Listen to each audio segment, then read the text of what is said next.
Salut les collectionneurs, bienvenue sur Baka. Aujourd'hui, très grosse nouvelle. On a vu ça hier. On est en feu, on est en joie. C'est pas un feu de joie, c'est Metal Kula.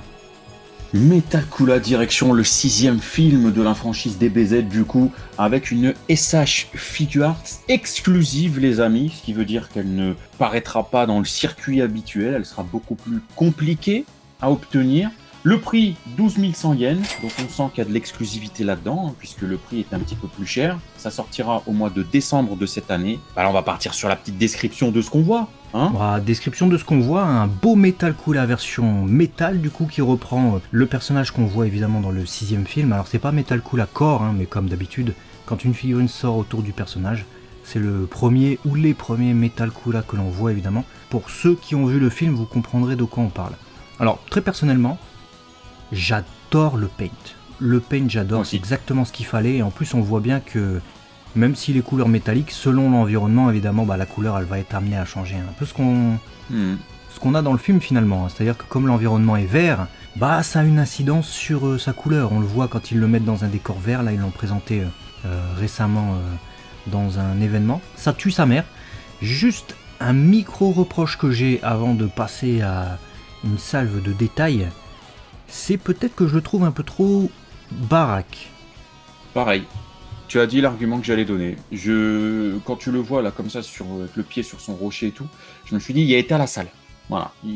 On a l'impression qu'il y a des grosses armures qui sont juste greffées là sur le côté, derrière un corps qui s'est bien musclé, et après un peu de prot. Bon, écoute, parce que pour moi il est justement Metal Kula, tout comme Kula, il y a une certaine finesse dans cette forme-là, à l'inverse justement de sa version Mastoc que vous retrouvez dans le 5e film, quand il est transformé, où il est un peu plus bam, tu vois justement. Et là, bon, vraiment c'est un chouïa. Alors j'espère que c'est le côté l'angle de certaines photos qui peut rendre ça. À part ça, écoute, je suis d'accord avec toi, le paint est magnifique, les reflets sont magnifiques. Il va falloir jouer sur ça d'ailleurs. Si vous voulez une belle expo, il faudra absolument jouer sur votre décor, des petites lumières vertes, parce que j'ai vu certaines personnes commencer à critiquer, se faire des petites retouches Photoshop et se dire ouais, je comprends pas pourquoi il n'y a pas de cette couleur-là, blabla blabla.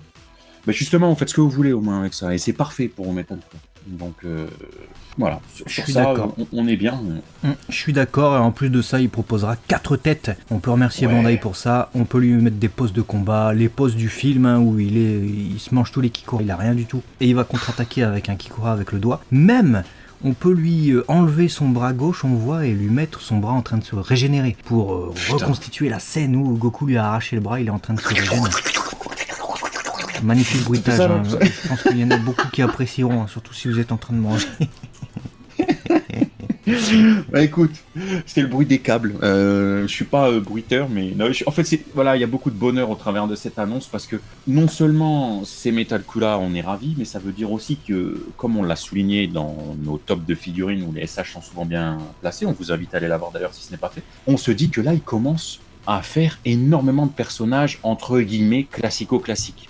Là, s'il commence à partir sur des persos de films, c'est la porte ouverte à pouvoir avoir du Tapion, à avoir du Bojack, à avoir du Bujin. On peut très bien, même après, on va avoir les persos de l'arc Majin Buu qu'on n'a jamais. C'est que du bonheur en devenir, en fait. Ouais, t'as raison, et en plus de ça, c'est assez inattendu, un personnage de film comme ça, même si, évidemment, on en a quelques-uns avec Broly, notamment, ou parfois des Janemba en Ichiwankuji, mais Metal Kula le retrouver encore une fois dans une autre gamme, en plus de ça avec les 4 visages qui sont tous réussis, il n'y en a aucun à jeter pour moi. Alors je sais pas vous, mais moi, les 4 je les ai vus dans le film.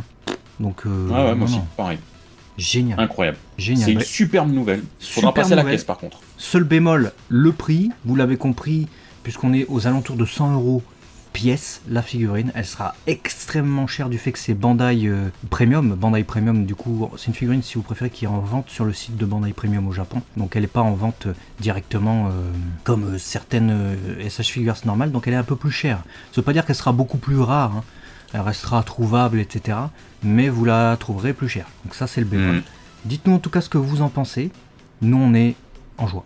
Voilà, on est plus qu'en joie. Partagez cette nouvelle et abonnez-vous pour l'occasion si ce n'est pas déjà fait. On vous fait plein de bisous et nous on se dit à très vite sur Abaka, la chaîne des collectionneurs. À la prochaine. Allez, ciao.